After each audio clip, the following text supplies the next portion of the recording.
Hello. Welcome to my channel Touching Stories. You're about to hear an amazing story about love and unexpected decisions. Enjoy watching. Sarah had always dreamed of becoming a doctor.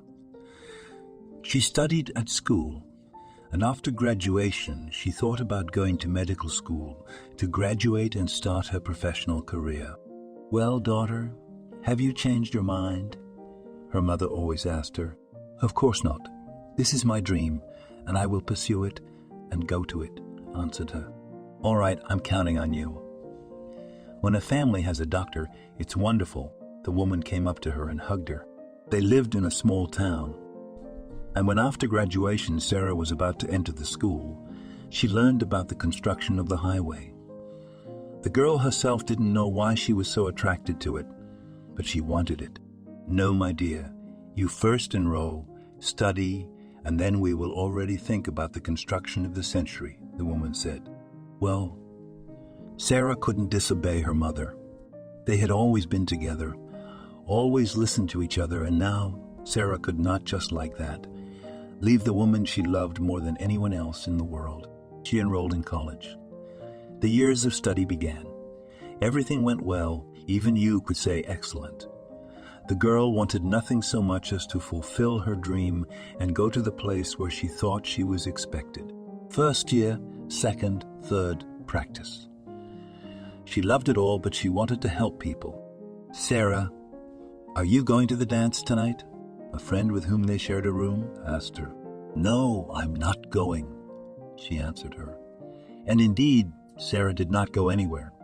She sat at home, studied everything, studied encyclopedias.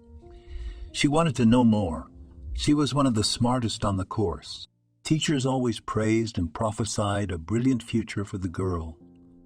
And now, when the years of study were behind, Sarah, as the best student on the Komsomol voucher sent to the construction of the highway.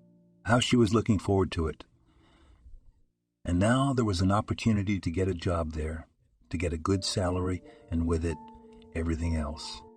But for a long time the girl did not have to disappear there in this cold land on the shore, but she did not know it yet. "Daughter, where will you go?" Her mother hugged her goodbye. "Mom, for the good life," she told her. "What good life?" The woman didn't understand it. "All we'll see," the girl told her. She waved goodbye. Then she got on a bus and went to the station. There she bought a train ticket. And now she is on her way to her dream. Sarah heard many different stories about this construction site. She realized that it would be hard, but still aspired to go there. She arrived really settled in as a medic. She couldn't say anything bad about it so far. Not a couple months later, she met Jack. He was a good-looking young man who was always joking, singing songs, playing guitar. As soon as he saw the fiery girl, he immediately approached her. "Are you here alone?" he asked her instead of greeting her that day. "Yes, who should I be with?" The girl was surprised. "Well, no husband, no children, no one?" he inquired. "No," she shook her head. "Let's be friends, I'm Jack." He held out his hand to her. "And I'm Sarah," she told him cheerfully. "It's very nice to meet you." It seemed as if Jack had nothing else to say right now. Although before, when Sarah had seen him in companies, he was always making jokes about everyone and saying different things. "And to me," Sarah stammered. "What are you going to do this weekend?" the young man asked her. "I don't know yet, but do you have something to suggest?" she asked. "And let's go out into nature, put up a tent, tripod, build a fire, in a cauldron, something to boil," he offered her. "Oh, how romantic that sounds." "Of course I agree," Sarah answered him. And over the weekend they had everything just as Jack had told her. The girl couldn't help but like it. And then they walked hand in hand. He walked her home and wherever she needed to go. And so, already young people themselves did not notice how it happened, but they began to live together. Sarah thought of herself as a hostess. She tried to cook something tasty for her boyfriend. But not even 8 months later, Jack said he had to leave. "How long are you staying?" Sarah asked him. "I don't know, but I think I'll be back soon. He smiled at her and touched the tip of her nose. "I'll be waiting for you," she told him and hugged him. "Good, and I'll definitely be back." Jack mumbled, kissed her, and got into the car that was now heading to the station. A month passed, a second, and as the third began, Paul was still gone. Well, Sarah realized that she was expecting a baby. This news both pleased and saddened her. The girl realized that she could have the baby here, but if she did it at home, where her mother would be nearby, it would be several times easier for her than alone. Jack never arrived. Sarah checked with his friends to see where he lived, but they didn't know anything. So she packed her bags and headed back. It was bitter to realize that as soon as her dream had come true, she had trusted, you could say, the first man she met, and he had done this to her. "Mom, are you home?" She entered the apartment and immediately called out to the woman. "Sarah." She looked out of the kitchen. "Yes, it just so happened that I had to come back." She waved her hands. "So, come on, tell me. What happened?" began to worry the woman. "Mom, calm down. Nothing happened. Everything is fine except that you will soon become a grandmother. But this, I do not think that bad news for you," stood the girl near the table and went over the tablecloth with her finger. "What? How did this happen?" Mom was shocked. Because her daughter was always cautious, she checked 100 times before doing anything. "Don't you know how it happens? A man and woman meet, and then..." She stopped talking. "I know how it happens, how it happened to you," sighed her mother. But she realized that now there was nothing to do. It was only to wait for the deadline, and then bring up a grandson or granddaughter. "Mom, everything will be fine," hugged her daughter. "What about your work?" The woman turned to her. "Nothing yet. But I think with the recommendations that I was given from the old place of work, I will be taken." The girl was sure of it. "Great, then don't procrastinate while the term is small. You should go and get a job," her mother told her. Sarah did, but now she wasn't accepted. "Julia, you don't worry. As soon as you have a baby, be sure to come to us and we will take you in," the head doctor told her. "Okay, by all means," she promised him, but she thought she would not be taken anywhere. Everything was useless now. They lived in a small apartment where the girl grew up. Now only her mother brought money into the house. So Sarah was sitting on her neck. "Mom, you do not worry. When the baby is born, I will definitely go to work, and we will have everything," she told the woman. "I'm not worried. I know you're a hard worker, and you'll do what you set your mind to." Her mother came up to her and hugged Julia, and she missed that support from her. Time passed quickly, and now she was in the last month of her pregnancy. Everything had been fine before, so Sarah didn't even think that she would have any complications. And that's just what happened. Everything was fine. She was seen at the same hospital where she came to get a job. The doctors accepted her cordially. They knew that perhaps the girl would become their future colleague. A wonderful baby boy was born who was named Evan. When Sarah saw him, she stopped doubting. If before she had some doubts about whether she was doing it for nothing or not, now she was sure that it was her son, and she would do everything to make him stand on his feet. The grandmother, as well as the mother, loved her grandson. When Evan was 8 months old, Sarah got a call. The head doctor told her that if she was going to go to work for them, she had to do it now. "Mom," she turned to the woman. "What, my dear?" She was always there for her daughter. "I'm called to work, but to do it, you need to stay with Evan," she said. "Of course. What are you talking about?" "I'll stay." The woman worked in a heavy industry, and now on some level, she was even glad that she would have to quit. Sarah started work as she waited. She was well received. Everyone socialized with her, the workers, helping each other with everything. At first, the girl was placed as a surgical assistant. She studied in this direction, so it could not be otherwise. Time passed. The son grew up. Sarah worked.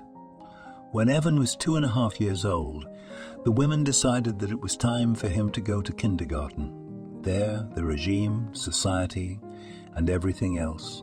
There were practically no queues in those days in kindergarten, so the boy went there together with his peers.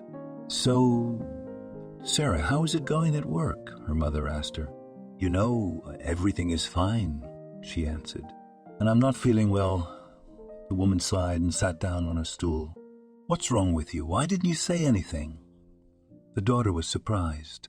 What to say?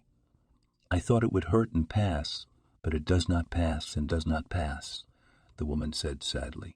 "So I'll talk to the head doctor and probably we'll put you in our hospital," Sarah told her. The mother didn't mind, but she didn't want to go to the hospital. But once Sarah had made up her mind, she had to follow through. The woman was admitted. Mostly Sarah herself took care of her.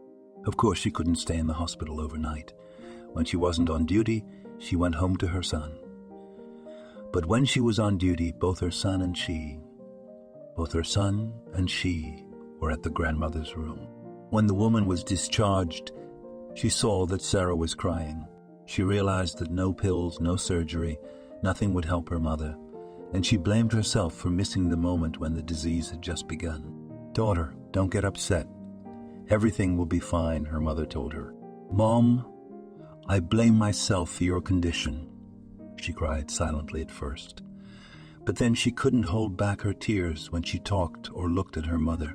That day they saw Evan off for September 1st. He stood at the line, so handsome and happy. Grandma was getting around, but Sarah couldn't deny her that last chance to be happy for her grandson. She got a wheelchair from the hospital, put her mother in it, and drove her. That evening, that same day, she felt sick. "Grandma, please open your eyes." Sat and cried near the bed grandson. "Mom!" Sarah came running to the screams. She saw that the woman was no longer with them, took her son by the hand and took him out of that room, and herself went to the kitchen, sat at the table, and wept bitterly. And then there was the funeral. Evan cried a lot there too. He could not understand what had happened to his grandmother, asked her to get up. But she would never get up. Sarah realized that now all the burdens of raising a child and everything else would fall on her shoulders. When the boy was in elementary school, 4th grade, Sarah was offered a promotion. She had finally become a real surgeon, and she herself had some assistants. This could not help but make her happy, but at the same time, the work increased several times over. Her son became more and more independent. She would come running in the morning, managing to sleep for a few hours while Evan was at school. Then she would try to pay attention to her son somehow. They did homework together, went out, but it was very rare. Of course, Sarah thought about all of this, that she couldn't let things go, but she couldn't help it. By this time, she had never met anyone, although there had been suitors. Men confessed their love to her, gave her flowers, asked her out on a date, but she chose work and her son. Realizing that if she got a man, she would not have enough strength for anything. Once Sarah was returning from night duty, saw a few young men in front of the entrance. She walked up, and her Evan was one of them.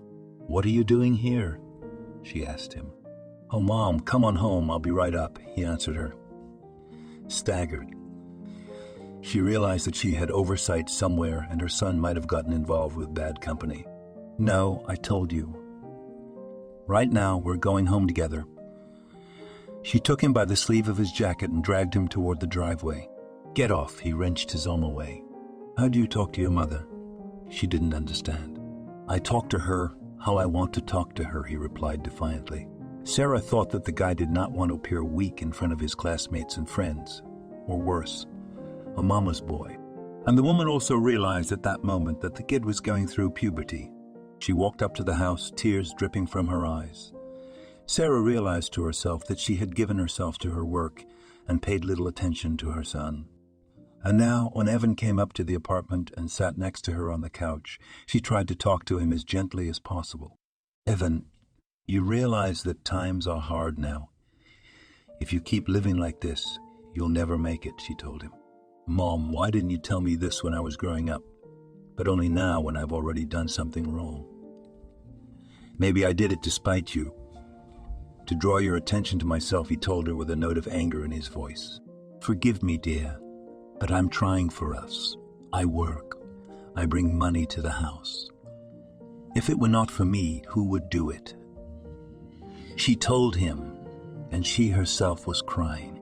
The son went to sleep, and when he woke up, he must have thought of everything.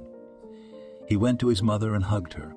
I'm sorry, he told her, and she could see that he really meant it from the bottom of his heart. Okay, it's okay. Sit down at the table. She set the table for him, and she took her keys and purse and headed out. Are you going back to work? Ivana asked at her. Well, how can you not understand? It's my job that brings us income. So you have stuff and everything, food on the table, she told him. The boy didn't argue, but now he no longer did anything ostentatious. Everything in secret so his mother wouldn't find out. Before graduating from high school, the guy slipped to a CA, and his mother had to take a vacation to sit with him at lessons and pull him up. What are you? All the years you studied so well. And now, look. She opened the diary in front of him, which was mottled with twos and various notes from teachers. Oh, Mom, who needs this school, he said. Well, you don't need it, but I do. There's nothing left. Just try, she asked him, and Evan tried. He may have gotten a few C's on his diploma, but he had graduated, and now he and his mom were at the graduation ceremony. Do you remember? Turned to her son. What? She asked him. Like the time we stood at the line, when I went to first grade and Grandma was with us. Evan mumbled to her. Sarah realized the exact moment she'd missed her child, that now that so many years had passed, he still remembered the grandmother he'd loved so much. Julia, could you come into my office? The head of the hospital asked her. Sure. Is something wrong? She wanted to know now. As soon as you are free, I am waiting for you at my office. There you will find out everything. The man calmly answered her. She did not know what to expect from this conversation.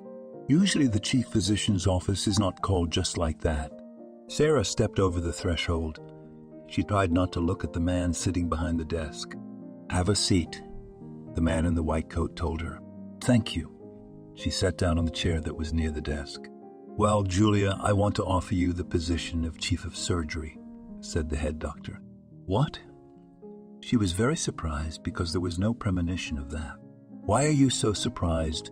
You are an excellent surgeon, and I think you can handle being in charge of a few more surgeons, he smiled. Good, she nodded. Does that mean you agree? The man asked. Well, yes, we can try, she replied. And now that she had a new position, and she realized that the salary would be higher, the woman decided to sell the apartment they now lived in and buy something bigger. Evan, how would you feel about that? She asked her son. I'm all for it, he answered her. The young man was preparing to enter the institute. Of course, his mother had chosen him, but he was just as much in favor of giving it a try as she was. Now that the apartment was bigger, it seemed to Sarah that it was freer to breathe too. Evan was away studying, so she missed him a lot, but the guy had promised her to come over more often, and he kept his promise. At one point, he didn't come alone. He had a girl with him. Mom, don't be surprised, it's Cecilia. We're friends, the guy told her. I'm not surprised, his mother answered him. But to herself, of course, she thought that her son could have told her earlier that he had started dating a girl. Tonight they sat around for a while, and then the woman had to run out for night duty. Evan and Cecilia had only met a few months ago. They attended the same institute, and somehow their groups had been paired up for a class together. There they had met eyes. The guy himself did not realize what happened to him then. He just saw her and fell in love. Can I meet you? He caught up with her in a corridor after class. She turned to him. Hi, I'm Evan, he told her, smiling. And I'm Cecilia, she answered him calmly. Nice to meet you. You have such a pretty name, the young man said then. You have a nice one too. It was obvious that she was not against this acquaintance. After that, they went to a cafe. The guy treated the girl with different sweets, ice cream cakes. And when it became clear that they live in the same dormitory, then it became fun. "Why haven't I ever seen you?" Evan asked her. "I don't know. I've never seen you either," she laughed. From that moment, the young man and the girl began to prepare for subjects together, to go to the institute and back. But one day, an unpleasant thing happened. Girlfriends invited the girl to a birthday party. "Will you come with me?" she asked her young man. "Listen, probably not. What will I do there?" "I don't know anyone," he answered her. "Okay, I'll go alone then. I hope you don't mind," she told him and shrugged her shoulders. "Sure, go ahead," he answered her. That night they went out that night at a friend of Cecilia's house. Her parents weren't home, and they had set up there unbeknownst to her. But in the middle of the night, maybe the neighbors called, or her parents decided to come back themselves. They came home and saw a horrible picture. 4 girls who were friends were just lying around. They celebrated their birthday not only with pies and salads, but also with strong alcohol. "What's going on here?" Father said sternly. At that moment, the girlfriends got up and were escorted out of the house. Cecilia had nowhere to go, so she went to the dormitory. The janitor saw her there, and by the next day, everything was known at the institute. The scandal was hushed up, but the girl was expelled, and now she was studying at the local school. Of course, it was not as prestigious as the institute, but at least it was something. "Why didn't your parents intervene?" Sarah wondered when her son told her the story. "'Cause I don't have any. My father is somewhere, but no one knows where he is. And my mother was stabbed in a fight by a roommate with whom she lived together for several years," Cecilia said, and tilted her head. "God, what terrible stories you've had in your life." Sarah crossed herself. "Mom, now, when we graduate, I think we will come to our town and live here," looked at her son. "Yes, of course I don't mind." Sarah was happy that her child trusted her, and they wanted to live in her apartment. Now, while they were home almost every weekend, Cecilia was always there for Evan. The woman liked the girl.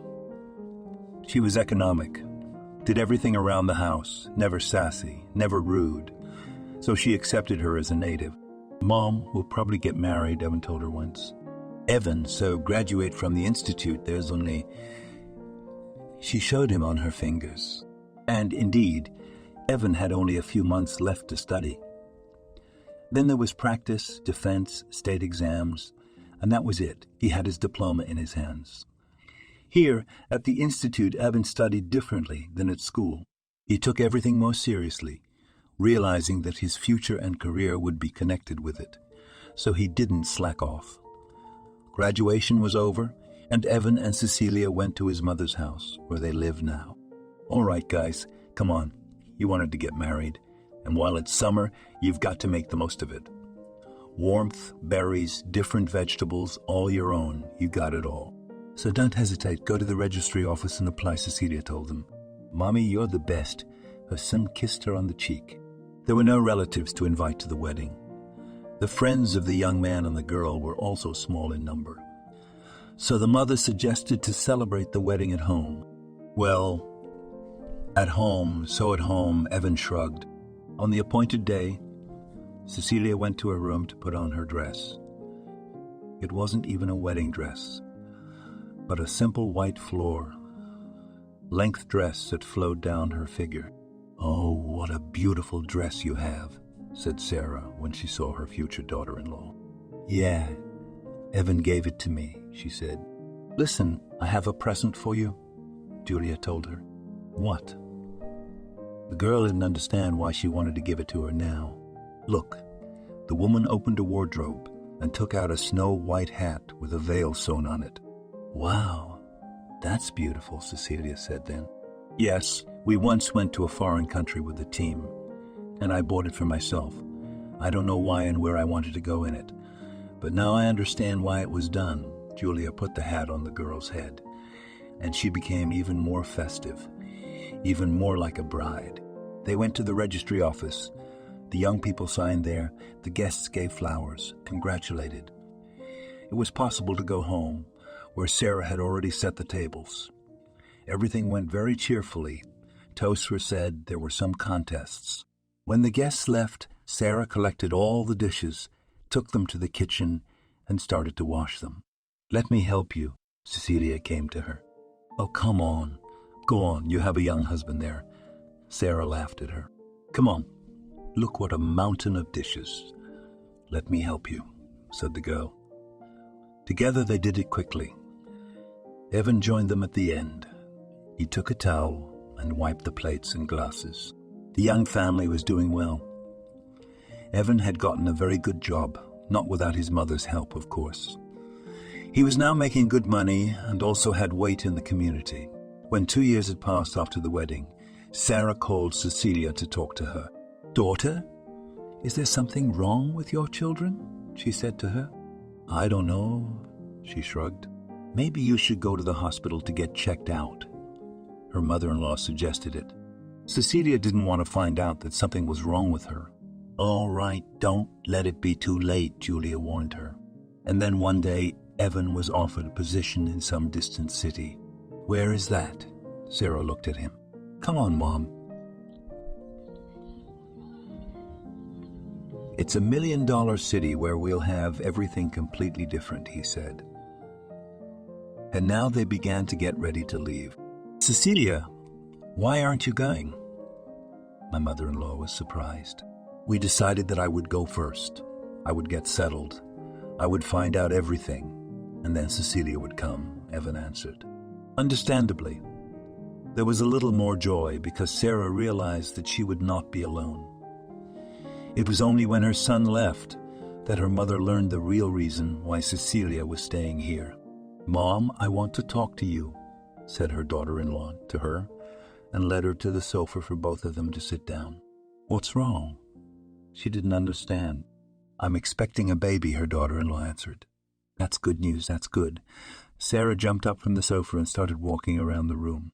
"You realize that now is not a good time to have children?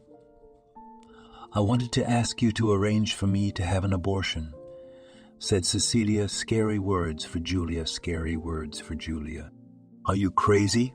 What abortion? No, only through my corpse," insisted the woman. After that, Cecilia continued to live with Julia. She and Evan called and texted, but never spoke again. When the day of the birth came, Sarah was there for her. She helped with everything, and when the baby was born, she was practically the first to hold him in her arms. "Cecilia, what shall we call it?" She came up to her and handed it to her. "Patrick," she answered. "Oh, what a name." Evan thought of it. The daughter-in-law looked at the child and realized that for at least another year she would have to stay here. "Don't worry, I'll help you with everything. I'll always be there for you," her mother-in-law reassured her. "I'm not worried," the girl sighed. And then, when they came home, it began. Nipples, diapers, cradles, hospital, something else. When Patrick was a little over a year old, Julia came home from work and saw that in the hallway stood packed suitcases. "Where are you going?" She looked at her daughter-in-law. "Mom, I can't take it anymore. I'm going to my husband," Cecilia told her. "What about Patrick?" The woman looked at her fearfully. "And Patrick is staying with his grandmother," said Cecilia. She took her suitcases, opened the doors, and left the apartment. Well, how could it be? Stood confused in the hallway Sarah. She had work to do. She didn't need a small child to stay with her, but there was nothing left to do, and Julia went to the room where the little boy was sleeping. "Well, hello, my darling. And what are we going to do with you?" She sat down beside his crib and patted his back. Since Patrick hadn't gone to daycare yet, and they hadn't gotten a voucher to go there yet, Julia realized that she wouldn't be able to handle either Patrick or the job if she was both. So she went to the head doctor and asked for a leave of absence. "Of course, Julia, look how many years you've worked and you've never taken this vacation. And if you did, you still went to work almost every day," the man told her. He would have sent her himself, but she never agreed. "Thank you." Julia thanked him then. The woman came home. She did everything for her grandson, cooked for him, washed, ironed, did what his mother had to do now. Well, Patrick, dance. We got a ticket to kindergarten, she said to him then. The boy smiled, and the next day they went there in the morning. For 2 weeks, the grandmother took her grandson to kindergarten. When the adaptation passed, she realized that now Patrick would stay in the kindergarten from 8 to 5, and it was possible to go to work.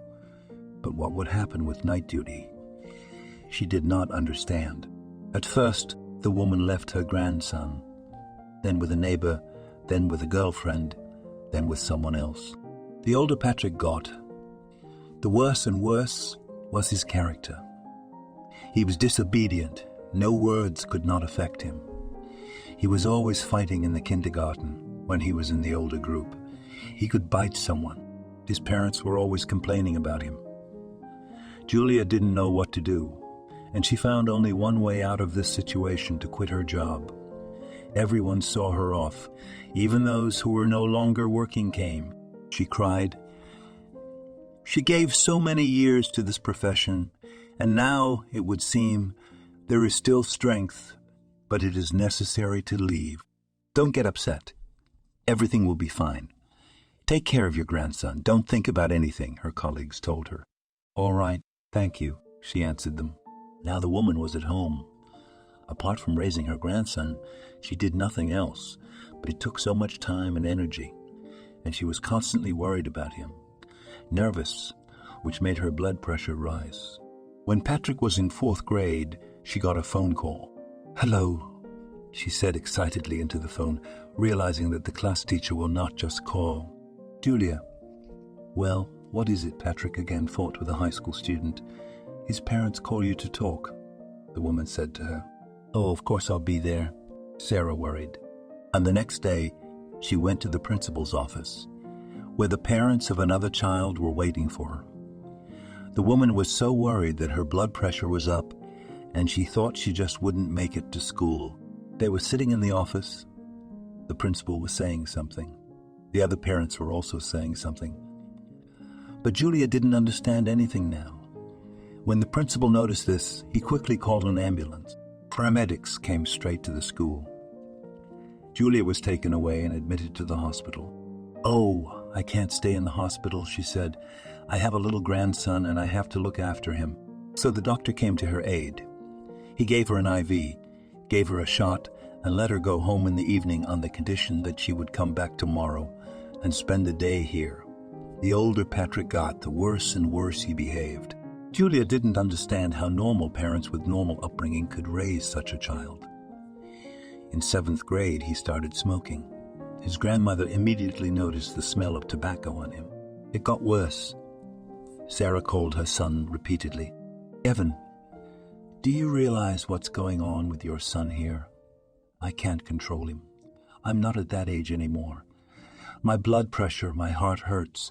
I'm constantly worried. Nervous for him, she told him. Mom, you understand. I can't come now, he answered. He and his wife only sent money to the grandmother and did nothing else, as if it was not their son at all. And Sarah continued to raise Patrick. She did nothing but lock him up in the apartment. Sometimes she wouldn't even let him go to school, so that he wouldn't do anything wrong. But he still found ways to see his friends. Patrick, I can't do this anymore, his grandmother once told him. The kid was in 9th grade at the time. That's all I need. I'm gonna finish 9th grade and leave, he told her. Where will you go? How will you go? She made big eyes, and again her heart began to beat faster. I'll leave school to go to college, and I'll live at your place because I have nowhere else to live, Patrick said, as if he hadn't told her, but had left the conditions. What school, Patrick, my dear? You have to go to the 10th grade, finish school normally. Go to the institute, then work, my grandmother wailed. Who needs your institute now? He looked at her. Everyone always needed it. The woman didn't understand why he was so stubborn. Grandma sighed, but there was nothing she could do. Now, at her age, she realized that she was no authority for her grandson, perhaps also for her son, because in all the years they had not been here, They had not been here. They had never once come to check on mother and son. The grandmother didn't know where they were at all. Patrick went to college, just as he wanted to. He paid no attention to what his grandmother was telling him, what she wanted, what she was doing. The most important thing was that there was somewhere to sleep. His grandmother would make him some breakfast in the morning. He would wash his face, leave, and come back, either late in the evening or quite at night, and sometimes he could stay up until morning. It made Julia's heart race again. She knew she should go to the hospital, but she didn't because she realized her grandson would be alone again. Somehow she wanted to do something and couldn't remember what. Sarah went and sat on the couch. She looked out the window and went over in her head what she had planned an hour ago, but couldn't remember. And then she began to notice that she was starting to have some memory lapses. Here she was, forgetting what her sister-in-law's name was when a neighbor asked her. She couldn't remember where the threads were in the house. Now the woman became afraid to go out into the street because once when she went out and then came back home, she mixed up the entrance and entered a completely different one. The number of the apartment, too, as if erased from memory. She reflexively went up to the floor she lived on and wanted to open the door, but not the one she lived in. "What do you want here?" A man opened the door. "I live here," Julia answered him. "No, you're mistaken. I live here." He slammed the door in her face. She stepped out of the driveway and a neighbor noticed her. "Sarah, why are you standing there?" She came up to her. "Maria." Sarah breathed out a sigh of relief that she recognized Maria. "Thank God, at least I remember you," she mumbled, and they hugged. "Did something happen to you?" Maria asked her. "Yes, something happened. I got the wrong entrance and went into the wrong apartment," she told her. "Listen, so you should not go out alone now." "What if you leave something and then forget where you live and never come back?" warned her neighbor. Today she drove her to her apartment. Patrick could see that something was wrong with his grandmother, but he didn't ask her anything, and she didn't tell him either. When he had almost finished his education at the college and had to get a diploma, the guy met a young girl. Obviously, he had nowhere to take her, so he brought her to his grandmother's house. "Baba, meet Mahdi," he said. When they entered the apartment, he gestured to the girl to take off her shoes and go to his room. "Are you hungry?" Julia asked him. By now there were notes all over the house where the woman lived. Notes on what to cook, what to say, where to go, what to take. Practically everything. If she remembered anything, she wrote it down immediately. In those moments when the memory came to mind, she would try to quickly write something down or think of something in advance. Before, when she worked at the hospital, she never thought this could happen to her. She remembered and knew Patrick now, but Maddie was a new person to her almost every day. "Julia, hello," the girl would say to her as they bumped into each other in the hallway. "Who are you?" She'd bounce off her. "Here we go again. Patrick, your grandmother has gone crazy again." "Don't pay attention to her," the young man kept telling her. "You see, I don't like all this there." She did it. Here she forgot to do it. "Can't we get rid of her somehow?" Maddie asked him once. "Come on, that's my grandmother. And if my parents come, what am I going to tell them? My fiancé didn't like Grandma, so we put her in a nursing home or something," he told her. "Well, no. Maybe she'll go to the hospital for a while. They'll fix her up there, do whatever she needs to do now." Maddie suggested another option. "No. Let her live in her room, walk around the house. She's fine here." For the first time in his life, Patrick sided with his grandmother. He could see how she was suffering, how she was constantly searching for something, even though it lay on the surface. Okay, didn't know what else to say, Maddie. She kept looking at her grandmother and no to help her, just grinned and went off to her room. "Patrick, we need to go to the store," Grandma was telling him. She definitely needed an escort because she had already tried to leave the house alone and then barely found her apartment. So now she had an alarm clock set on a certain day, at a certain time, when she had to go shopping. She also had the same alarm for the pills she needed to take. "Okay, wait," he would answer her and start getting ready. Now, even though the guy didn't feel like it, he would get dressed and take his grandmother wherever she needed to go. Just recently, the woman had given her grandson money to buy himself a car, and now he could get around in it. They drove his grandmother to the store, bought all the groceries, brought them home, laid them out, and only then did he go somewhere. Maddie stayed home most of the time, while Patrick was working or out with friends. She spent all day talking on the phone or lying in front of the TV. After Patrick and her grandmother came back from the store, Maddie figured out what she could do with her grandmother so she wouldn't have to answer to anyone. But the girl didn't say anything to anyone. They continued to live all together. Now the girl, so that her grandmother would remember her, and every time she was not scared, tried to be around. She helped Julia cook, peeled potatoes, cut onions, and everything her grandmother asked her to do. No one understood anything, and when the next time came to go to the store, Patrick was not home, so the girl offered the woman her help. They walked to the store together. Maddie took the basket, gave it to the woman, and when she disappeared between the shelves, Maddie safely left the supermarket, leaving Julia here alone. But the woman didn't know it yet, so she strolled quietly through the store, thinking about nothing. When the basket was full, she had to go to the checkout to pay. And then the woman, at a loss, stood up and began to look around. Now it seemed to her that she had come here with someone, but with whom she did not remember, and she didn't know what to do now. And she didn't know where she was either. Julia set the grocery basket on the floor. She just turned her head back and forth, thinking that her grandson had lingered somewhere near some shelf and would come to her now. Julia walked between the rows, looking for Patrick. She wanted to shout, to ask someone, but she couldn't afford it. There were so many people here. She was afraid of them all. Some time passed, but there was still no one. She, so as not to attract any attention, walked out of the store. Maddie went back home. She wasn't to say she was happy, but she was happy that she had come up with such a plan. And now, even when Patrick came home, she would tell him that her grandmother had left the house alone, left, and never came back. It seemed to the girl that she had everything planned, and most importantly, the plan is perfect.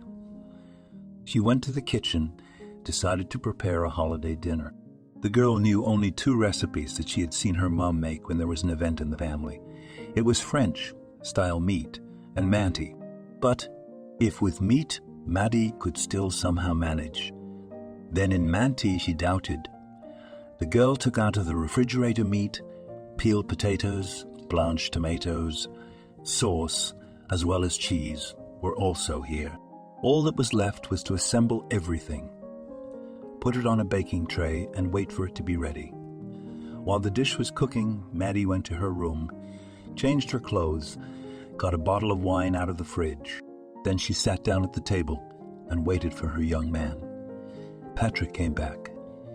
He saw Maddie doing something in the kitchen. He got curious and went there. When he saw what she was cooking, he was even more surprised. "Is it some kind of holiday?" he asked her first of all. "No, just wanted to make you happy, sit together, talk, so to speak." She stood up and wanted to kiss him. "And where is Grandma?" he asked her. And also on the table he saw only 2 glasses. "If celebrating something, why not the 3 of us?" "I don't know." Maddie shrugged and turned away from the table as if it didn't concern her at all. She started slicing bread, spreading it out on a plate so she wouldn't look the young man in the eye. She just wouldn't turn around. "How come I don't know? We all live in the same apartment. Where could she have disappeared to?" He smirked. "I don't know." "Go look in her room," muttered Maddie. Now she realized that her plan wasn't as perfect as she thought. "Why are you telling me this?" "Grandma's coat is gone. Her shoes are gone too. Is she sitting dressed in her room with her clothes on?" He looked at her. "Listen, what are you bothering me with your grandmother? I do not know where she is or what she is. Maybe she went to a neighbor, maybe somewhere else, said Maddie. She was ready to burst into tears. What do you mean, gone? Patrick asked her sternly. I wouldn't know. I was in the kitchen and she might have gotten dressed and gone out. Maddie raised her voice. She can't leave the house alone without you or me, he told her, and was already starting to get nervous. Well, Patrick came up to him, Maddie, and wanted to hug him. But the young man pulled her arms away. Either you're telling me the truth now, or I'm going to recognize her anyway. The young man looked at her with anger. Yes, she said. Let's go to the store. I thought it wouldn't be a big deal if she went alone. That's why I let her go. Maddie made innocent eyes and then cried, What? How could you let that happen? Where are we supposed to find her now? Patrick realized that if something happened to his grandmother, his parents wouldn't forgive him. And how would he look them in the eye?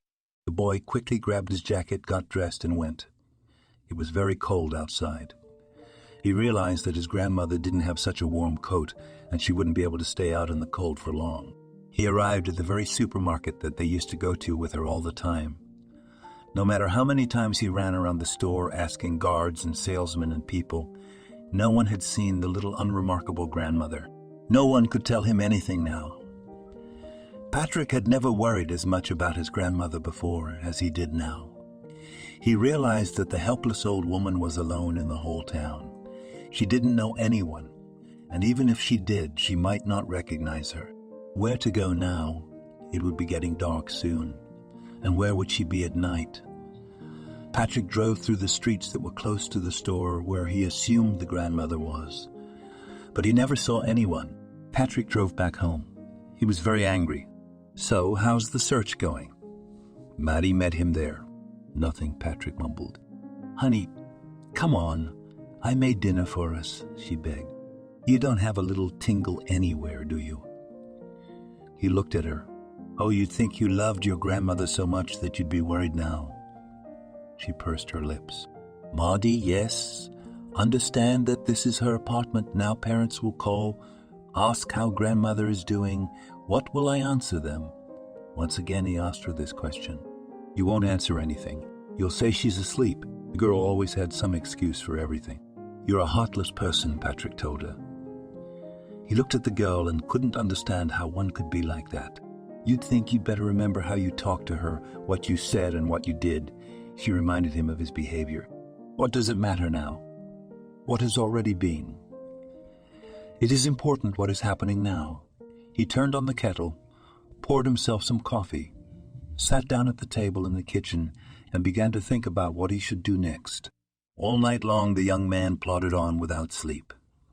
The next day in the morning, he went not to work, but to the police.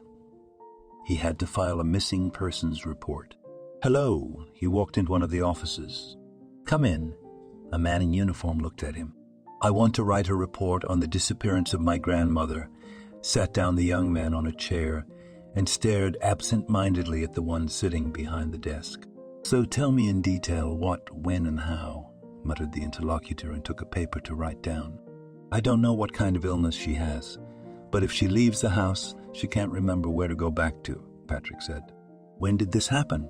Asked the officer, leading questions. Yesterday afternoon, Patrick answered, and thought to himself that now he would be told that he had thought of something and that he should wait. Some time would pass, and his grandmother would come back on her own, but he wasn't ready to back down. So, here's the paper. Write a statement if you have one. Attach a picture and we'll start looking, said the young man behind the desk. Okay. Patrick wrote down everything he'd learned from Maddie yesterday. After that, he pulled the photograph out of his pocket. Of course, it was not the first fresh, and his grandmother was even younger than she was now. But he didn't have another one. They took all the documents from the guy and promised to call him if anything became known. And now Patrick was on his way home again. So how's it going? Maddie asked him at home. What are you talking about? How are you doing? How are you doing? I'm not doing well. And in general, get away from me. I don't intend to talk to you yet, he told her irritably, and went to his room.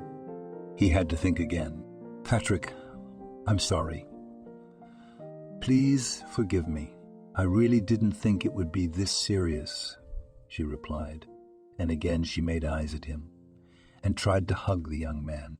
And what did you think if she goes out into the yard and then cannot go into her driveway? Now she will go from the store to our house. Or what? He did not understand. I don't know what I was thinking at the time. I'm sick of your grandmother with what she does at home. You understand, this is her house.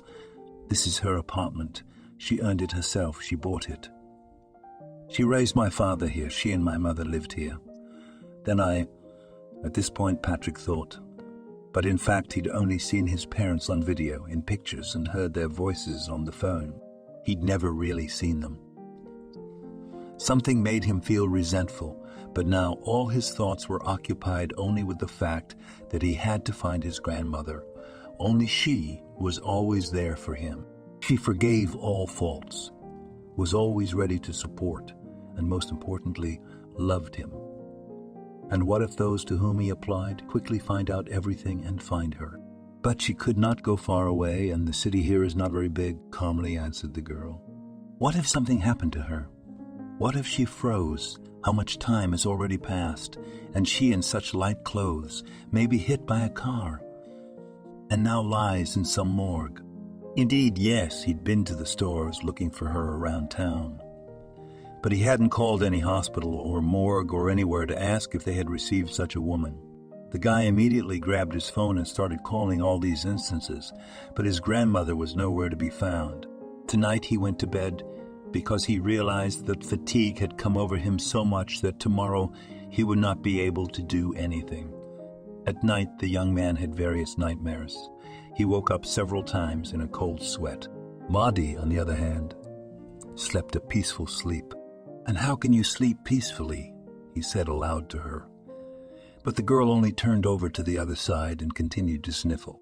Further in the morning, also no news, just silence. Then Patrick himself called the local office and found out how the search for his grandmother was going.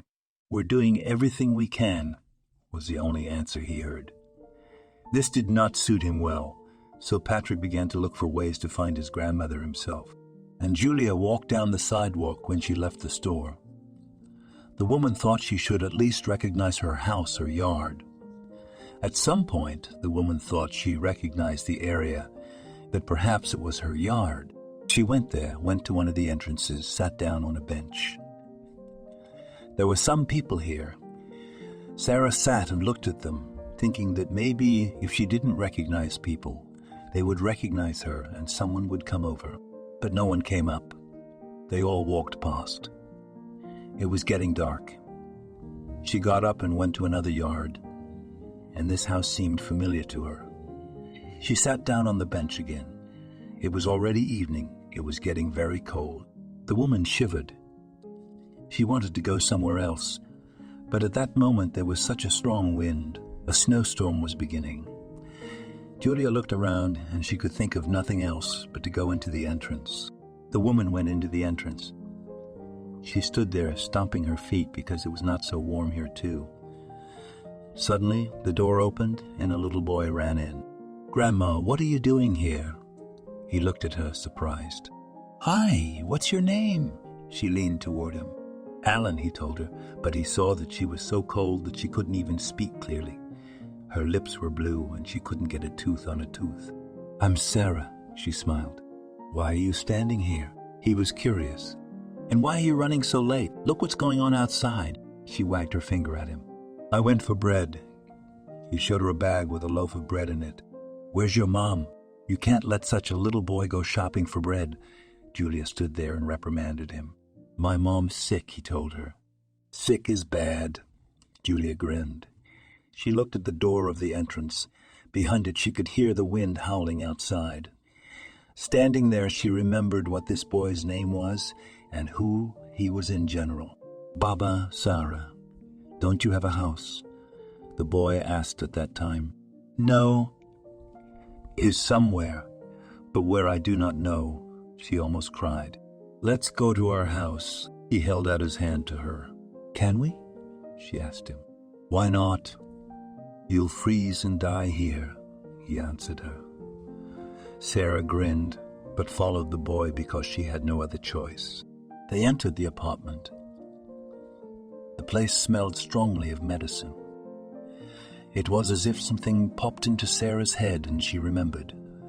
But what she remembered, she didn't know. She couldn't get a grip on the thoughts that were flying through her head very quickly. Come on in. The boy saw how cold grandmother was. They came with her into the kitchen. He immediately put the kettle on the stove, poured her hot tea, and only then ran into the room to his mother. Mom, and we have guests, he said to the woman. What guests? The woman didn't understand. At some moments she began to cough very hard, and for some reason it was then that Sarah felt happy, good. Some memories lived in her, but she couldn't remember them. Baba Sarah, have you had your tea? The boy asked her. Patrick. She looked at him as he approached her. No, I'm Alan, he told her. Alan. The woman looked at him again with empty eyes.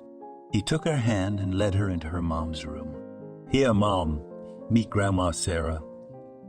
There's a heavy snowstorm outside, and she's in a thin coat, and she's freezing. So I decided to bring her home so she wouldn't die, he said. Hello, come in. The woman coughed again. Hello, Sarah. As if she didn't understand what she was doing here and why she had come here.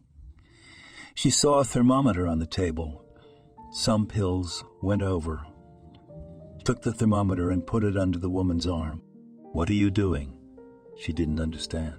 Now, let's take the temperature, and then everything will be clear, she said, as if the doctor was talking. Grandma Sarah, this is my mom Stacy, said the boy. Yes, your mom will be fine now, said the woman. Stacy realized at that moment something was wrong with their guests. Is your name Julia? She asked her. Yes, Julia, the woman said. Did something happen to you? Stacy asked quietly, because if she raised her voice, she would start coughing. I don't know what happened to me. She sat down on a stool. Alan, go and look in Grandma's pocket. Maybe there is something there, his mother asked him. Alan went and looked, but there was nothing there. When he entered the room, the woman smiled and opened her arms for a hug. Patrick, Julia said again. I'm not Patrick, I'm Alan, for the 10th time. The boy couldn't understand what was happening to her. Julia, are you lost? Stacy asked her a question. She had heard many stories of old people losing their memories, leaving the house, and then not knowing where to go back to it. Yeah, I can't find my house, Sarah lowered her head. Okay, I see you can stay with us as long as you want. You have relatives anyway, and someone will file a search warrant and they will find you. And if you move around, it will be hard enough, Stacy told her. After that, she thought she should call the local station herself, so they would know they had a grandmother living with them. What happened to you? Sarah asked her, even though she knew that in a few minutes she would forget everything she was going to be told here. As my son told you, my name is Stacy. Once upon a time, I was doing well, had a happy family, went to school and met a young guy. He seemed really nice. Then I went to school. He went into the army. Seeing him off tears, he did not believe me that I could wait. But I was not like that, and of course I waited. I waited for him. I wrote letters. He came back, he proposed to me. Stacy began to recount. At this time, Alan sat down on his mother's bed. He had never heard the whole story before. He had known something, guessed something, seen something, somewhere, but he had never heard his mother tell it like this. Stacy coughed a little and then took in a lungful of air to continue her story. She realized that this was eating her up inside, and now to this strange woman who couldn't remember anything, she could open up and tell her what had happened to her. So, Mom, what happened next? Her son asked her. And when he proposed to me, everything was so beautiful. Romantic. My parents didn't want to let me leave my native village, but my husband wanted to, and we moved to the city together. We both started working. We were given an apartment, Stacy continued to say. She was silent for a short while because she needed to catch her breath. At this point, the woman would lean back on the pillow, lying back, looking up at the ceiling. It was obvious that she was having a very hard time. And what? Her husband turned out to be a scoundrel. Sarah asked her, who tried to get into the essence of the conversation but could not do anything. No, and then I found out that I was pregnant, and we were both very happy about it. Our beloved daughter was born. It seemed like we had a complete good family now. Everything was great. We had an apartment, a job, love between us. What else was there to look forward to if everything was... Stacy stopped talking again, and then she started coughing in such a way that both Julia and Alan were very frightened. The boy ran into the kitchen, brought a glass of water, stirred something into it, lifted his mother up, and gave her a drink. Wow, he's so small, and already you have to do so much, the woman said. Yes, because he's the only one who can help, Stacy agreed. She was breathing hard now, and it looked like she wasn't going to say anything more. Mom, are you going to continue? Her son asked her. Yes. If you're interested, she blinked in agreement. Of course I'm interested. Alan sat there looking at her with all eyes on her. And then, I don't know what happened in our lives. While I was on maternity leave, my husband began to come home one time, less and less often. And when he did, he found all sorts of excuses. That he was at a friend's house. Someone had something wrong. He helped and then went to a neighboring town to meet his classmates, although he studied and lived always in this city. I tried to believe him, but at some point it just became impossible. Somehow he didn't come home at night, and on the second day, and on the third, and when he came back, I asked him directly about another woman, and he didn't deny anything. He did have her. Sarah noticed tears running from Stacy's eyes, and now she remembered something too. She had felt the same way, but when and with whom? Unfortunately, she couldn't remember. Yes, you've had it, the woman said. No. Nothing happened then. I decided not to do anything and just let it go. I know that the forbidden fruit is sweet, and if you allow everything, you will not go anywhere. And so it was. My husband was gone for a few days, and then he showed up at home. Stacy smiled. What, just knocked on the door and came in? Sarah wondered. Yes. Just like that. After that, there were apologies, gifts, flowers, and all that, until my daughter turned 12. Stacy was silent again. And what happened then? Alan was questioning now, because it was also his father he had never seen. He left again, this time for good. No matter how many times I called or wrote, he didn't answer, didn't get in touch. It was just me and my daughter. Before that, I was laid off at work, and I had been sitting at home for a year. I could not find any work. My husband brought some money, but it was not enough for anything. And then, a couple of months after he was gone from our house, I realized I was expecting my second child. Stacy exhaled, a whistling sound coming from her chest. Was it me? Asked Alan, who was listening intently to every word. Yes, baby, it was you, his mother confirmed to him. And then what happened? Was curious to everyone who was here. And then the worst began. My daughter demanded that I had an abortion, that we didn't need a child from this man, and we didn't have any money for upbringing. I didn't work anywhere. Now I'm pregnant. No one would hire me. You have no idea what my daughter screamed at me. She thought that if she had nothing now, then later, when the little child was born, all the attention and some purchases would be for him, and she would have nothing left. The cough began to choke, and so the story had to be interrupted again. Sarah sat staring at one point. She understood how Stacy felt in those moments. But how did she know that? Right now it seemed to her that the woman was telling her story, not her own. That's it. It's getting late. Let's go to bed and I'll continue my story tomorrow, Stacy said. Again the coughing began to choke her. Alan diluted something in her glass again. She drank a little, but this time it didn't help. Sarah didn't argue. Alan showed her where to lie down. She made herself a couch and lay down. During the night she dreamed of something Some people, she didn't recognize any of them. They kept going somewhere, saying something to her, doing something. In the morning, she woke up, she felt very bad. Her head hurt, her blood pressure was up. She needed pills, but she didn't know where to get them.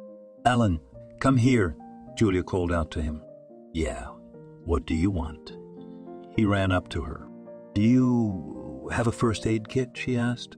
"Yes," now ran the boy into the other room and then brought back a whole box of pills and various jars. "Wow," Julia said. She started looking at the pills and smirked, realizing to herself that she didn't know which pills she should choose. This really annoyed the woman because she knew how annoying all this could get to people.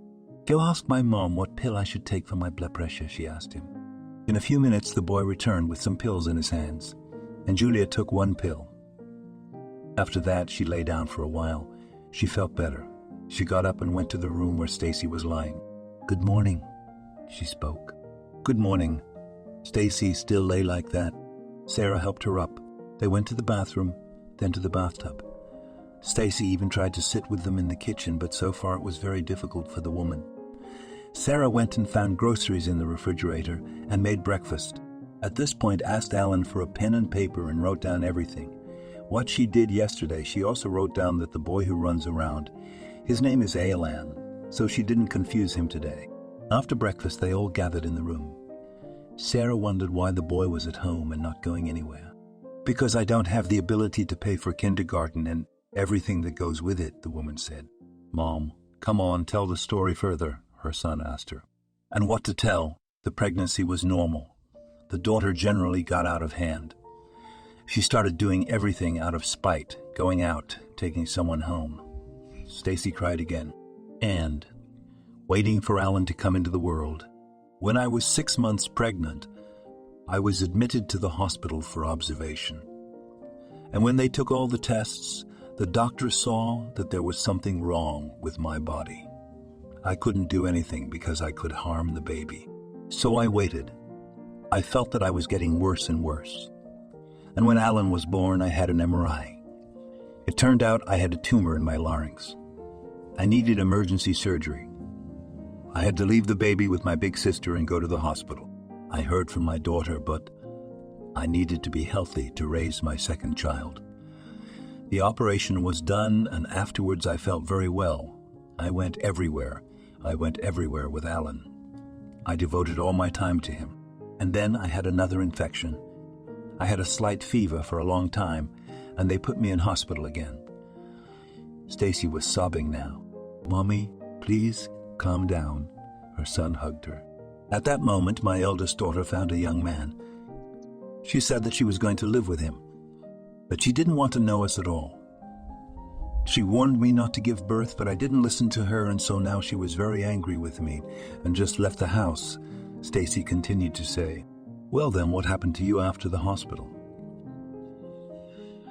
Sarah just asked that. She was interested to know. And then they told me that the tumor had started to grow again and I wasn't doing well. They said I had nothing left to live for, cried Stacy, and looked at Alan again. "Mommy." Then Alan sobbed out loud. Stacy cried with him. Even Julia couldn't help it. "Okay, that's enough of this wetness." She got up, brushed away her tears, and went into the kitchen. "Can I help you?" the boy asked her. "Of course," she replied. Together they began to peel vegetables, cut potatoes, cabbage, everything to boil borscht. "Oh, how long it's been since I've had real borscht," said the boy. "Have you ever eaten it? Not too young for such a soup." Julia smiled softly. "I have. My mom used to cook it," he said. After that, they were in the kitchen for a long time, waited until everything was boiled, closed the lid. The soup was a little insistent. And then Julia poured on plates everything that was ready. "Oh my God, it's delicious. You have golden hands." Stacy looked at her. The fact that she had wanted to call the station and tell them that Grandma was at their house, she had completely forgotten. "What about your daughter? Don't you talk to her at all?" Sarah asked her when she arrived. For some reason, that memory came back to her mind now. "Not at all," Stacy admitted to her. "I see." Sarah agreed with everything. Today ended her second day living in this apartment. She realized that she probably had someone, and maybe even someone looking for her, but who it was and how to find them, she had absolutely no idea. Alan was small. Stacy couldn't. So tonight she went to bed, and all she could think about was whether or not she had relatives. "Stacy, do you mind if I stay a little longer?" Julia came in the next day. "Of course you can stay. You help us so much. You made us some delicious borscht yesterday," smiled Stacy.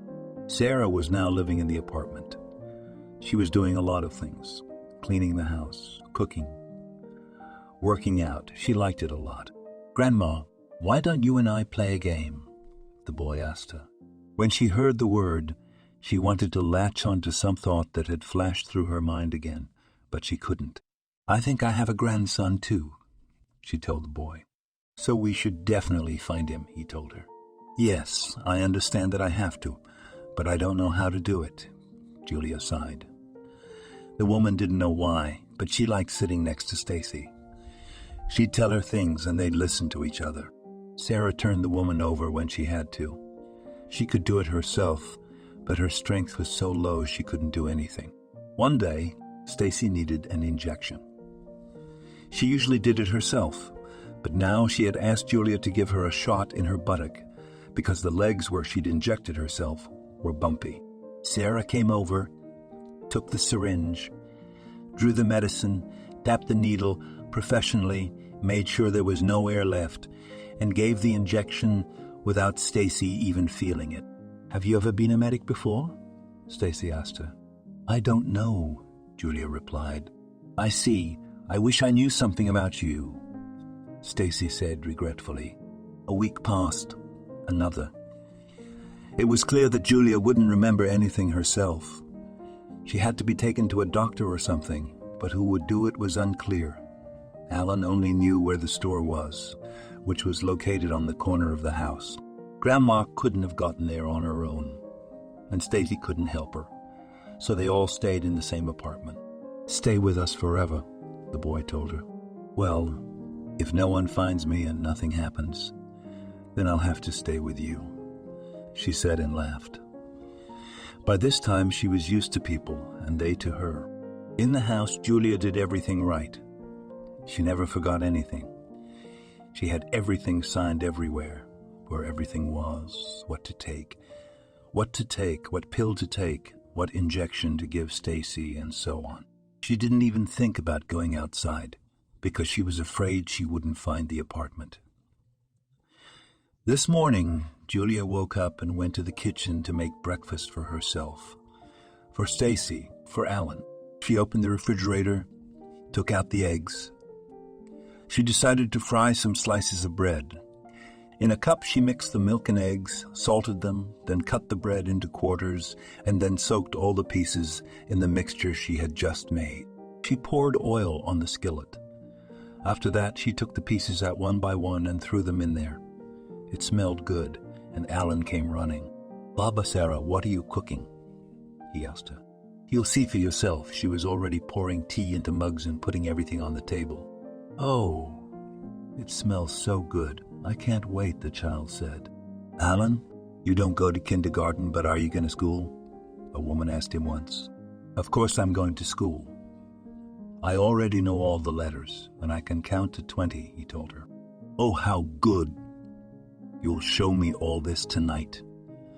The woman sat at the table with him. She knew that in the evening she might forget everything, so she took out her notebook and wrote down in it that she would have to see what Alan could do later. After that, they went to Stacy's room. She was served breakfast too. "Could you make me a coffee and milk?" she asked the woman then. "Sure.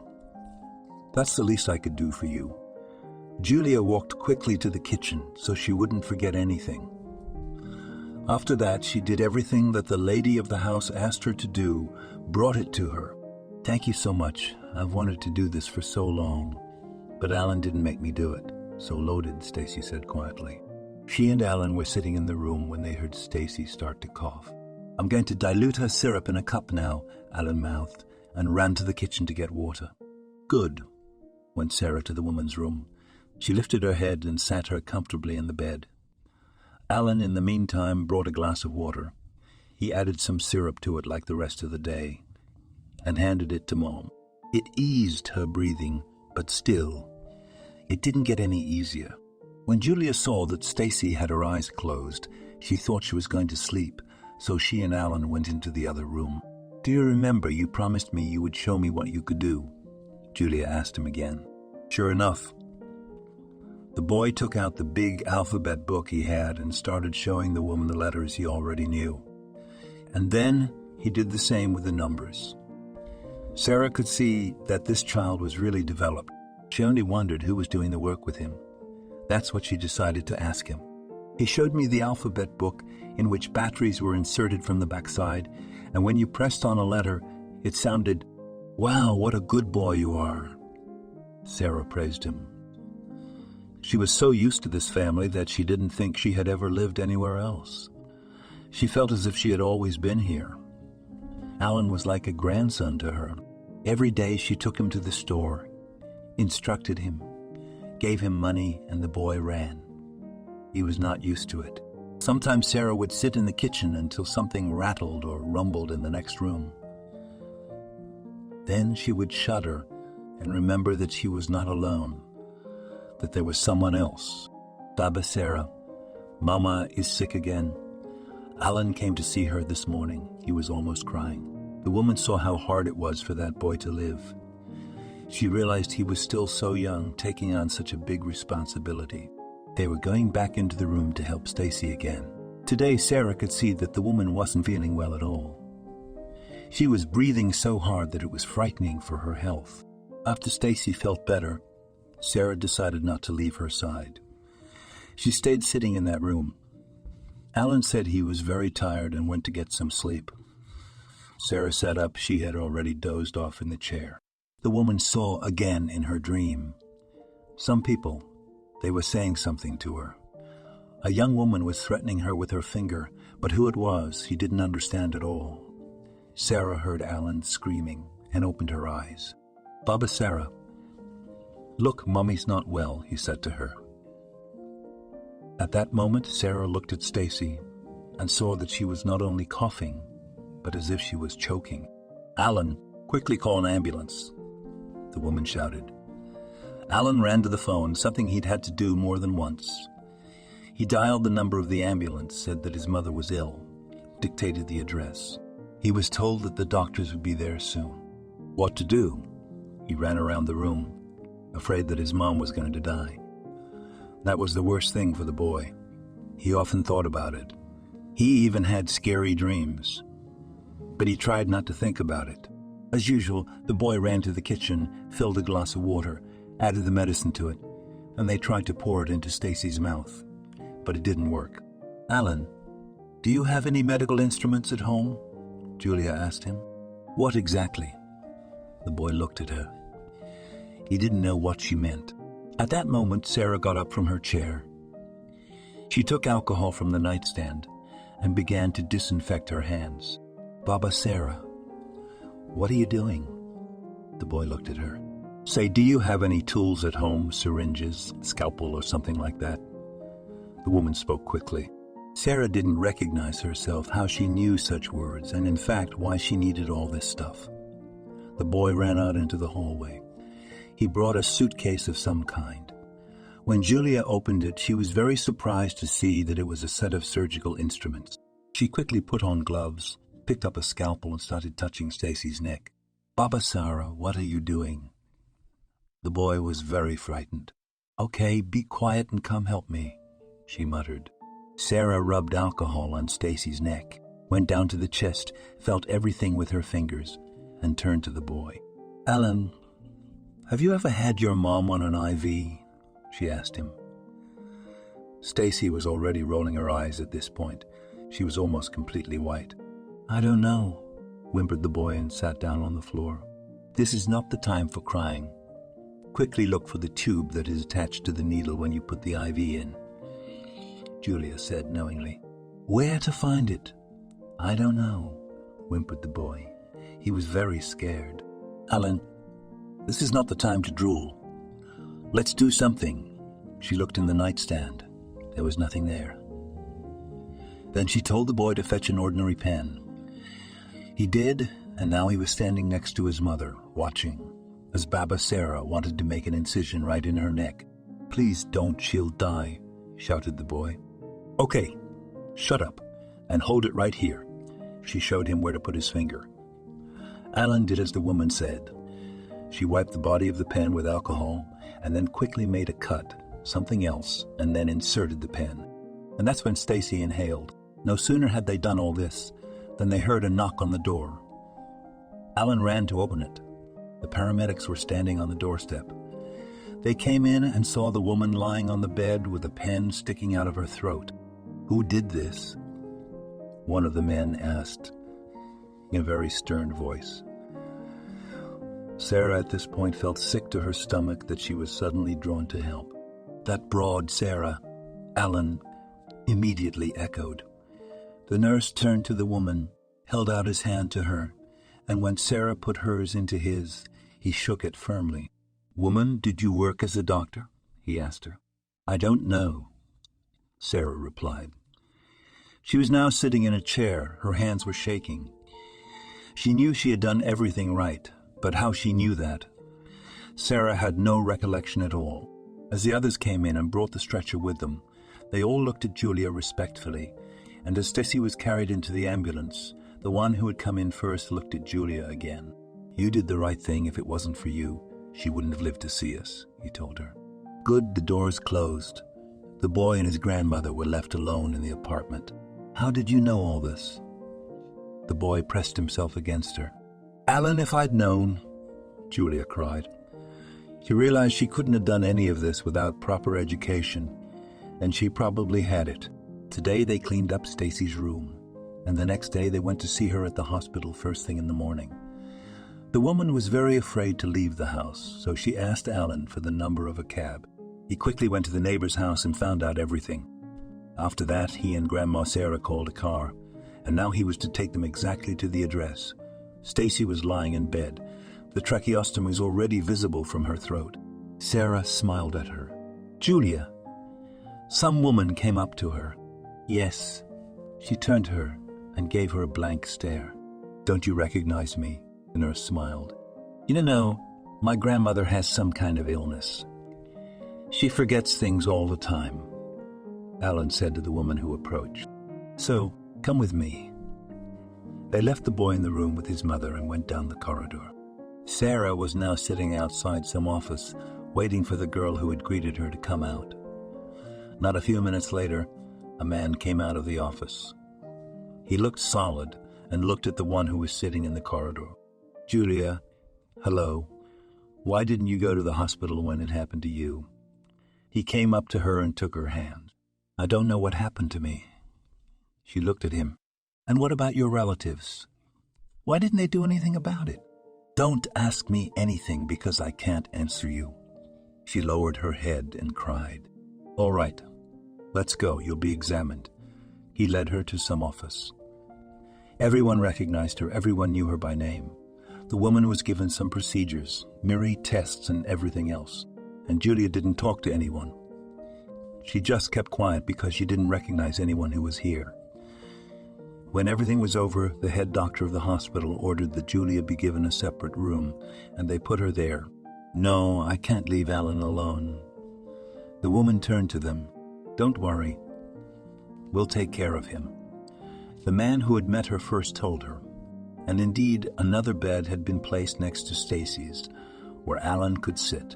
The woman needed surgery, so he could be near his mother now. They also showed him where Sarah's room was, so he could go to her room too. The head doctor came to his office. He decided that if Julia was not with her relatives, they might not know where she was at all.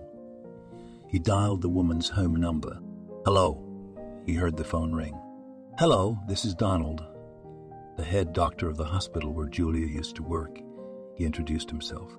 "Hello." The young man's voice trembled on the other end. "Patrick, I assume that's you," the man guessed. "Yes. Do you want to tell me something about my grandmother?" he asked, because he wanted to. "Yes, She is in the hospital now, and if you want, you can come and see her, he told him sternly. Yes, we'll be there right away, he mumbled. At home, Patrick hung up the phone. He turned to Maddie. What happened? She asked. She always wondered who the young man was talking to and what he was doing, but he was hiding everything. I think we found Grandma, he answered while smiling. Who called you? Maddie jumped up from her seat. Since the moment Grandma had been lost, the young people had hardly spoken to each other. Patrick was so resentful of his date that he couldn't talk to her yet. So I'll tell you everything on the way. And now quickly get ready. Take everything you need. You need to find slippers, a robe, some underwear, and all this to take her, because she is in the hospital alone. He has no one, Patrick said quickly. Maddie did as he told her. They got in the car and drove off. In just a little while they were there. Patrick ran down the steps. He couldn't believe that it had really happened and Grandma would be home again now. He promised himself that he would never do to her again what he had done before. Donald was already waiting for him. Hello again. Hello, can you tell me where my grandmother is? He asked. She's in Ward 9, the man said gravely. For some reason he regarded Patrick with contempt. It seemed to him that everything that was happening now was because of him. Patrick and Maddie walked quickly down the hallway. He saw room number 9 upstairs, knocked and opened the door. Grandma, hi, he said quietly, seeing that the woman was awake. Who are you? She asked them as they entered. Grandma, this is me, Patrick, and this is Maddie, my girlfriend, he told her. Patrick, you're little. She couldn't believe her eyes. Yes, Grandma, I will always be little to you. I'm sorry. He knelt beside her bed. Julia was lying on the bed. She was looking at the ceiling and crying at that moment. Why are you crying? Maggie asked her. Imagine you walk around, everyone recognizes you. They say hello, talk about something, and you don't remember anyone and don't know anyone. She wiped her eyes with a towel that was lying there. Don't worry, everything will be fine, she answered. After that, they started coming to the woman every day, bringing something, talking. Sarah already recognized them, but sometimes she still had to remind her who came to her. And after a week, Alan came to her room and told her that her mother had been operated on, and now she was much better than before. They went into Stacy's room together. She, Alan, and Julia were all happy because it had turned out this way and not the other way around. That's when Donald walked into the room. Julia, they told me from the ambulance, that you did everything to keep that woman alive. He looked at her and smiled. Yes, that's what they said. Alan confirmed his words. And how did you manage with your disease? The head doctor was surprised. I don't know myself, but the moment I saw her eyes roll back and she turned almost white, stopped breathing, her brain seemed to shut down and her hands started doing everything by themselves. The women told him, yes, it's true what they say. It's like riding a bicycle. You learn it once, and then you can do it all your life. Donald smiled. He went to Julia and put his arm around her shoulders. And there you have your visitors again, he told her. Patrick, the woman clarified. She already remembered and knew him. Yes, your grandson and his fiancée, Donald said. Oh, I should go to them then. She looked at Stacy, who only blinked in agreement. When she walked out into the hallway, she saw Patrick and Maddie sitting outside her room. Grandma, what are you doing there? Patrick asked her. He was getting worried again. Here lies a very good friend of mine. I lived with her until I didn't know who I was, where I was, and where to go. She confessed to him. Okay, let's go and talk, and then we'll go to your friend and thank her for what she did for you, the grandson told her. They went to the woman's room, laid out everything they had brought, and Patrick told her the most welcome news, perhaps the one Julia had been waiting for all these past years. I called my parents yesterday, and they said they're coming to visit us in 2 weeks, he mumbled to her. Patrick didn't have the breath to say it, so he was interrupting. My God, what happiness! Julia clapped her hands, though she couldn't even remember her son's face. But it didn't matter now, The main thing was that they had arrived, and everything else could be left for later. "Come on, let's go and meet your friend," Patrick told her, and they went to the room where Stacy was lying. When they got there, Mady just froze at the door. "Come on in," Patrick told her. It was the first time he had ever seen his girlfriend afraid or embarrassed about anything. "I can't," she replied, and turned away, looking like she wanted to go out. Why? He didn't understand. "'Cause it's my mom," Maddie told him. She herself was surprised it was impossible to even find the words. "What?" Alan jumped up from his seat. "Maddie, is that you?" He couldn't believe his eyes. "Alan." She looked at her brother and couldn't believe he was so big already. Stacy opened her eyes, and in that instant she cried. She hadn't seen her daughter in so many years to meet her now. "Mommy, what's wrong?" Maddie came up to her. She didn't know what to do. She was also afraid that she had just had surgery. And what if it hurts? "Daughter, please forgive me for everything," she exhaled. They hugged.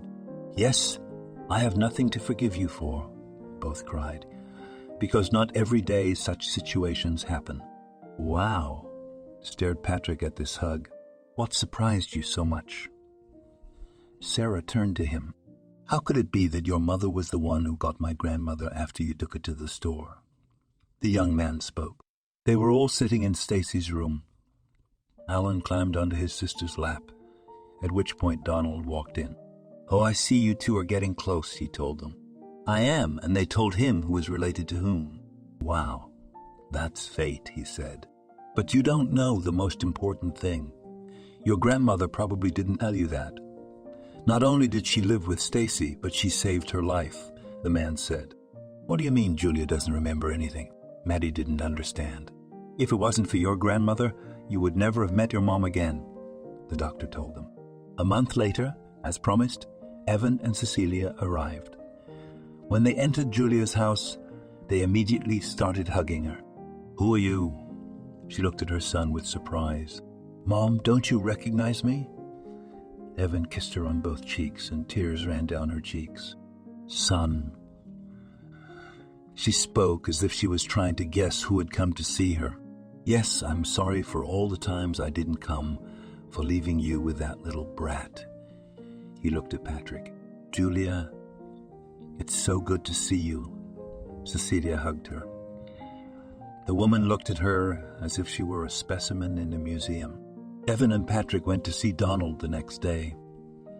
They wanted to know what to do in the case of the mother. "You know, guys, this process, if started, can only be kept satisfactory. You'll have to live with her. If it's a mild stage, which I think she is now, she will, in places, remember and talk and do. But if it's severe, then brace yourself." He stopped talking because there was a knock on the door. It was Maudie. She was very surprised to see her young man here. "What are you doing here?" He came up to her and said in a whisper, "Wait, I need to talk to Donald." She looked at the man. "Yes, come in. I'm listening to you. I hope you don't have any secrets from each other," spoke the man. "I'm not alone." Maudie wheeled her mom into the office. Alan walked in as well. "I guess you're here about the same thing we are." Stacy looked at Patrick. "It's about Grandma," he told her. "And I mean her. You know what happened to her. It's terrible. But imagine the body's abilities. What it can do when it's in shock," Stacy said. It was quiet now, almost a whisper, but everyone could hear her. "So," Donald looked at her, "I would like Julia to continue living with us. She's used to us. She knows everything in the house." Alan considers her a grandmother. She turned to Evan. "Well, that's up to you," the doctor shrugged. "Okay, now that all the medications are prescribed, we should all get together," Evan said. They returned home. Stacy and Alan were with him. They ran through to Julia what they had just said in the doctor's office. She smiled, gave Alan a hug. "Well, Mom, what will your choice be?" Evan looked at her. "Of course I'll move in with Stacy. They've become like family to me. And let Patrick and Stacy stay here," the woman cried. The son put everyone in the car. He drove his mother to the place where she was going to live. After that, He got out of the car, helped the mother out. They went up to the floor, entered the apartment. "This place could use some repairs," the man said. "Are you going to do it?" the mother asked him. "And if I hire workers and buy materials, will you be offended?" He looked into the eyes of the one who had once spent her whole life raising him. "Who are you?" Julia looked at him. "Mom," he took her by the shoulders. "I'm just kidding. How can I forget you? You are the dearest and dearest thing in my life, but you need to show up more often, or I'll forget." Sarah smiled, and I was already thinking. Evan stopped talking. "That's it. Okay." They hugged. And then, while his parents were here, Maddie invited Patrick over to her mother's house, where his grandmother was also there.